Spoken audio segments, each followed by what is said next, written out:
que deveria ser feito em relação a isso. Precisa ter esse controle. E eu vejo aí que tem agora a nova lei de abuso de autoridade. Eu também acho que a conduta de alguns ministros, em casos específicos, eu estou falando de condutas, né, se enquadrariam sim em crimes de abuso de autoridade. Então, tudo isso só vai ser averiguado por essa via se for através de impeachment. E aí a gente viu que até a tentativa do AGU, por enquanto, está sendo ignorada pelos ministros do STF. O que nós vemos como sociedade, aqui eu me coloco não apenas como sociedade aqui, membro da direita ou do conservadorismo, toda a sociedade perde quando não existe o debate justo. E hoje a sociedade, ela clama por um debate justo para averiguar se os ministros do STF cometeram ou não crime de responsabilidade e crime de abuso de poder. Doutora Tameia, não sei se a senhora se sente confortável em falar um pouco do comportamento dos juízes do STF, dos juízes de um modo geral, de todas as instâncias. Um juiz virar um analista político, um juiz, seja de que instância ele for, dar opinião sobre tudo, isso é normal, isso é aceitável, ou dentro do mundo jurídico isso é condenável? Ou no nosso mundo aqui, né, de réis mortais que também não entendem muito desse mundo jurídico?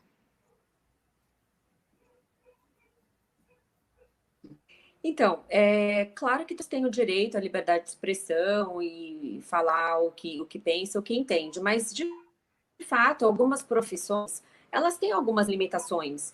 Então, me parece que os juízes, de um modo geral, eles devem, sim, ser pessoas que apareçam menos, principalmente os ministros da Suprema Corte, né? Porque, como nós temos uma Constituição muito ampla, todos os direitos estão inseridos na Constituição, qualquer questão pode chegar na Suprema Corte, né? Então, se um juiz da Suprema Corte passa reiteradamente a emitir as suas opiniões políticas, não é adequado, porque até poderia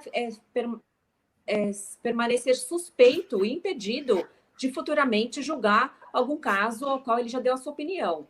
Então, eu acredito que o magistrado, ele deve, sim, permanecer mais adstrito aos processos, não emitir a sua opinião, não criticar outras pessoas públicas, né? Nós, já membros da Lava Jato, sofremos já muitas críticas por parte de um ministro da Suprema Corte, foram ofendidos, xingados de organização criminosa, de gentalha. Então, que não cabe ao ministro da Suprema Corte. E mesmo quando vocês falaram também, eventuais falas em relação ao presidente, associar a genocídio, a nazismo, são coisas que não podem ser ditas por um juiz da Suprema Corte. Então, eu penso, sim, que o magistrado, ele é diferenciado, até diferente dos membros do Ministério Público, né? Nós podemos falar, nós representamos a sociedade, nós somos advogados da sociedade. Então, é importante que haja essa separação das nossas opiniões, né? De preferência jurídicas, né? Mas o magistrado, ainda mais da mais alta corte, é mais recomendável que não assuma essa função de comentarista. E muitas vezes eles emitem opiniões e depois eles mesmos julgam aquele caso. Isso não pode acontecer. Se você faz um pré-julgamento, automaticamente você estaria afastado daquele caso. Mas, infelizmente, nós nos deparamos com muitos fatos que acontecem que são completamente lamentáveis, que não deveriam ter espaço numa república democrática, o que não ocorre em outros países mais desenvolvidos, como Estados Unidos, como Alemanha, como Inglaterra, né? Jamais um membro da Suprema Corte vai emitir alguma opinião a respeito do presidente da República ou de outros procuradores, né? Mas nós temos muito o que evoluir ainda, né? Eu sempre digo que nós estamos passando por um momento muito difícil de uma crise de integridade, de moralidade, de ética, principalmente aqueles que ocupam cargos relevantes no Congresso, no Senado, ou no próprio Supremo, são pessoas que não demonstram estar comprometidas com o bem da sociedade, com o bem do país, mas que estão ocupando essas posições só por interesse próprio e o que desvirtua a própria república em que a gente vive, né? Doutora Fabiana, em relação a essa evolução que a doutora Tameia cita, não caberia também uma evolução para mexer nessa relação STF-Senado? Porque o STF julga os senadores julgam o STF. Então, o impeachment de um depende do outro. Como é que se joga esse jogo, então? Não é complicada essa relação? A gente não acaba ficando exposto a senadores, né, a políticos que talvez não devessem estar ali no exercício do mandato e, eventualmente, a juízes do STF também, que deveriam né, ter ali pelo menos um processo de impeachment analisado, e não são, esses processos não andam nem de um lado nem do outro. Como se resolve isso? Realmente, a Constituição de 1988, ela criou essas sinucas, né? Hoje a gente vê ela aplicada e a gente vê também, porque ela é um bando de emendas, né? A Constituição é muito remendada. E nessa parte, nós vemos que o modus operandi, eu vou colocar assim, porque a gente teve ali já casos apurados de corrupção, né, dentro de senadores e deputados federais e ex-presidente da República. Então, assim, nós vemos que existe uma proteção mesmo de interesses, né? E para o cidadão comum isso fica muito complicado, porque dá a sensação, e eu acho que agora ultrapassou a sensação, porque alguns tiveram suas casas invadidas pela PF, eu ponho invadidas porque eu acho tudo ilegal. Essas pessoas, hoje, a partir de hoje, né, daqueles fatos ali, conceitos simples como propriedade privada, como a sua liberdade individual, eles foram flexibilizados, eles foram relativizados. Então, isso a gente deixa para o Senado resolver. E sendo que quando a gente vota, o nosso voto direto ao presidente da República não foi respeitado, por exemplo, nessas questões que se colocaram aí, que os ministros até associaram o presidente Bolsonaro como neonazista, e coisas assim chocantes realmente, e que, ao meu entendimento, isso cairia também em crime comum.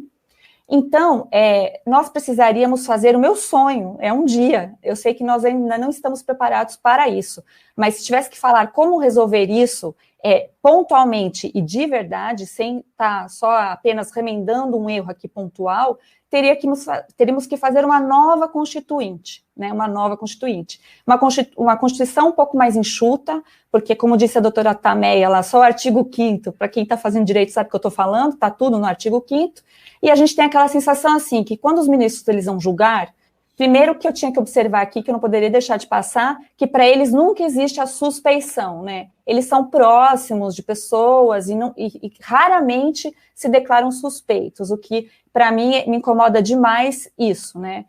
Então, eles têm que parar um pouco de frequentar festinhas, basicamente isso.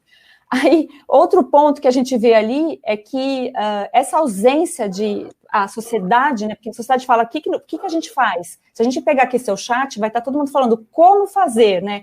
Como resolver esse problema? A gente vai ficar sempre...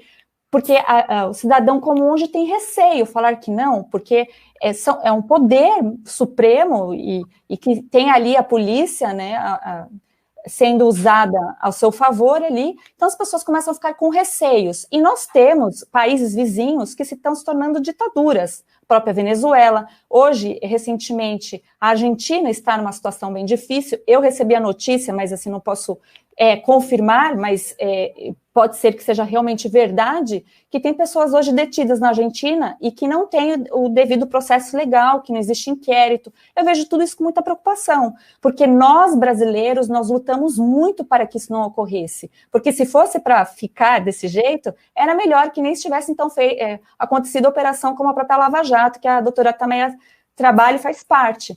Tudo isso veio para uma mudança de paradigma. A própria eleição do Bolsonaro também mudou paradigmas. Ele foi o candidato que jamais o sistema, vou colocar assim, né, o estamento burocrático, entenderia ele como vencedor. E o que a gente vê é que tanto o Senado, como a Câmara, como o próprio Supremo Tribunal Federal e outras entidades de classe, eu posso até dizer a própria OAB, que só entra com ações nesse sentido, eles não aceitam os votos da maioria dos brasileiros. Então, nós estamos vendo que tudo isso, no fundo, é uma tentativa dos poderosos se manter no poder e não ter nada de mudança efetivamente. Então, eu sonho, sim, com uma nova constituinte, mas eu acho que, como brasileira, nós sempre somos legalistas, não tem jeito, né? Então, o que podemos fazer hoje é pedir impeachment, pedir para que a AGU, o PGR se manifeste e que, se possível, os ministros também sejam julgados por crimes comuns, né? Esse é o meu sonho, é simplesmente isso, que isso vá para o debate.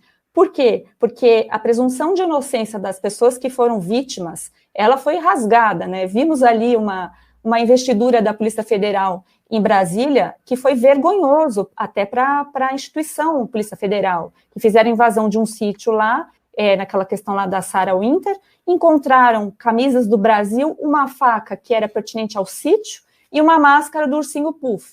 Então, assim, é vexatório.